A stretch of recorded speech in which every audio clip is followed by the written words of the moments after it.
Hi again, everybody. It's Mr. Sova, and I have another read aloud for you this week.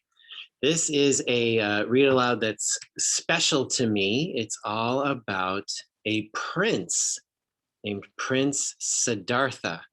And Prince Siddhartha was a real prince who was born about 2,600 years ago in an area that's now part of India and Nepal, which is in Southeast Asia.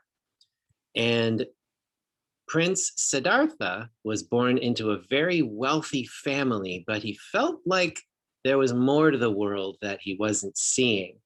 And so he ventured out of the palace gates and saw a lot of things that were going on in the world around him. And he decided to start meditating under a Bodhi tree, which is a big, beautiful tree that grows in that part of the world.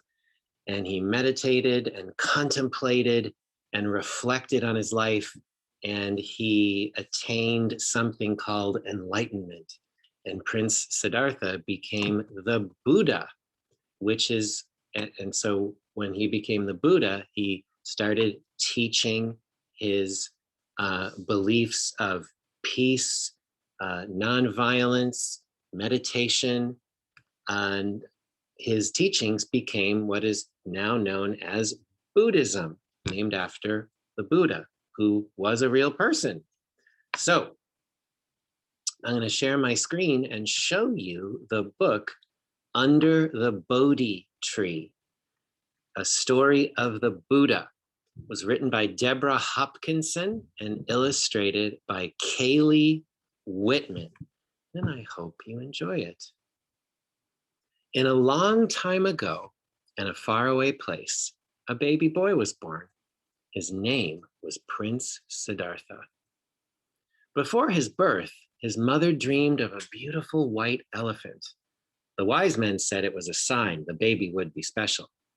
And he was, just like babies then and now, and everywhere, and just like you. The baby grew to be a kind and gentle child. Once he found a wounded swan and nursed it back to health so it could soar across the sky again. The little prince wanted to spread his wings too, but his father said, "You must stay here, away from the world, where I can keep you safe from any pain or sorrow." And so Siddhartha grew up behind the garden walls of a rich and splendid palace. He had new fine clothes, a grand white horse, the softest rice to eat. But like children then and now and everywhere, and just like you, he longed to discover the world. At last, when Siddhartha was a young man, his father let him visit the great city. The king ordered the mayor, "Hold a festival in the market with flowers, song, and dance. My son must see only happy sights." But of course, the prince was curious and wandered off to explore. And that is how he first came to see hardship, pain, and suffering. First, he gave a sip of water to a person lying sick with fever. Next, he helped an old man with an aching, crooked back across the road. Then he bowed his head to share a grieving family's sorrow. Siddhartha's heart felt heavy and his own eyes filled with tears. How could he not stop wondering, how can I help others? "You can do much good as a prince," the king told his troubled son. Siddhartha shook his head. "Even the wisest ruler cannot stop sickness, old age, and death," he said. "I want to find a way to help people live in ease and peace."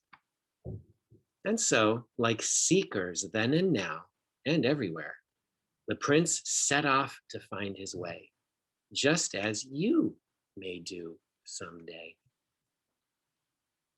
At first, Siddhartha looked to others for answers. He journeyed far and long and followed many different paths.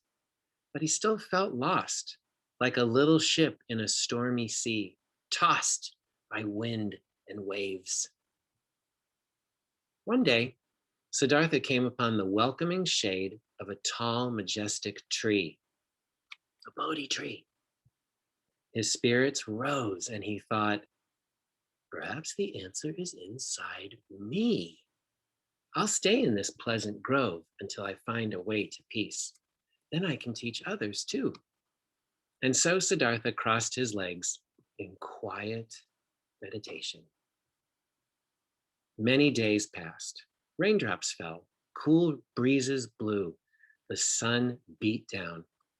And still Siddhartha sat, sheltered by the rustling, heart-shaped leaves of the old and lovely tree.